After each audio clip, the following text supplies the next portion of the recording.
సరేలే ఇక అప్పుడు ఎంత ఇచ్చేవారు రెమ్యూనరేషన్? అప్పుడు ఇక ఖర్చుల మందం అట్లా ఇచ్చేది. ఇక రెమ్యునేషన్ అంటే అంత పెద్దగా ఏం లేదు, జస్ట్ ఇక అరే తమ్ముడు వచ్చిందిగా చేసినందుకు ఖర్చులకు ఫుడ్కి ఇచ్చేది, 2000 దాకా ఇచ్చేది అట్లా. అప్పుడు రోజుకి ఒక ఒక ఎపిసోడ్కి 2500 ఇచ్చేది. అప్పుడు రాకేష్ అని ఇచ్చేది, కార్తీక్ అని ఇచ్చేది. మన రాజ్ కుమార్ అని కూడా అప్పుడప్పుడు మనకు తెలుసు కదా ఇప్పుడు హైపర్ అది ఆయన ఏ పొజిషన్ లో ఉన్నాడో తెలుసు. ఆయన ఎంత పోసి రిక్షా పట్టుకుని వచ్చే సీన్ ఉండదు ఏముండదు, అది కూడా మెరుపుతారు అమ్మ మెరుపుతీగా ఇలా వచ్చి రిక్షా తోసుకుంటూ వస్తాడు.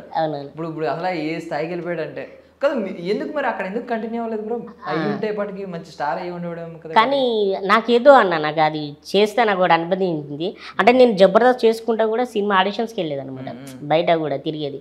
సినిమా ఆడిషన్ కూడా తిరిగితే నాకు మంచి రెస్పాన్స్ ఇచ్చేది అనమాట. ప్రతి సినిమాలో నన్ను పెట్టుకునేది అనమాట. చిన్న సినిమాలైనా నేను 10 రోజులు థియేటర్ పడేది.